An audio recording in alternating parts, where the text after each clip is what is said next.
Hi, this is Teacher Maria of #IQ Academy. Sa araw na ito, may bago na naman tayong tatalakay na aralin.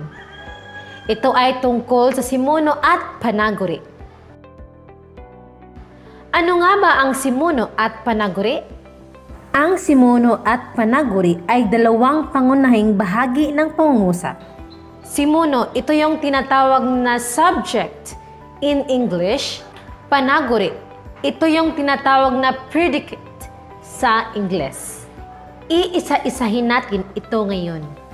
Ang simuno o subject ang siyang nagsasabi kung ano o sino ang pinag-uusapan sa pangungusap. Sa madaling salita, ang simuno ang siyang paksa ng pangungusap. Ang simuno ay maaaring pangalan ng tao, puok, pangyayari, hayop at iba pa. Narito ang mga halimbawa. Ang mga lobo ay makukulay. Ang tanong, ano ang makukulay? Sagot, ang mga lobo. Ang paksa o ang simuno ay ang mga lobo. Si Martha ay naghuhugas ng pinggan. Sino ang naghuhugas ng pinggan? Si Martha. Si Martha ang simuno o ang paksa sa pangungusap. Nagtatanim ng palay sina Lucas at Tonyo. Sino-sino ang mga nagtatanim ng palay? Sina Lucas at Tonyo. Ang paksa sa pangungusap ay sina Lucas at Tonyo. Ang panaguri o predicate naman ay isang salita o grupo ng mga salita na siyang nagkukwento, naglalarawan o nagpapaliwanag tungkol sa simuno. Halimbawa, ang mga lobo ay makukulay. Ano ang sinasabi tungkol sa mga lobo? Ito ay makukulay. So, ang panaguri ay ang makukulay. Si Martha ay naghuhugas ng pinggan. Ano ang sinasabi tungkol kay Martha? Siya ay naghuhugas ng pinggan.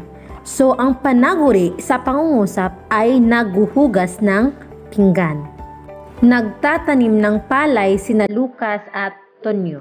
Ano ang ginagawa ni Lucas at Tonyo? Sila ay nagtatanim ng palay. Ang panaguri sa pangungusap ay nagtatanim ng palay. Kung baga, ito yung nagsasabi kung ano ang ginagawa ng paksa o simuno. Narito ang iba pang mga halimbawa. Lahat ng kulay berde or green ay mga simuno at ang kulay blue or asul ay mga panaguri.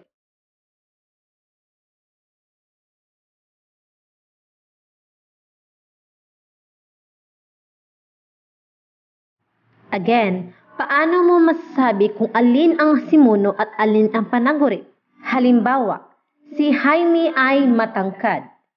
Ang paksa ay tungkol kay Jaime. Sinasabi na si Jaime ay matangkad. Ibig sabihin, si Jaime ay ang subject o simuno at ang matangkad ay ang panaguri o predicate. If there's an action involved, the subject is usually the one doing the action. Ang simuno ang siyang gumagawa ng aksyon.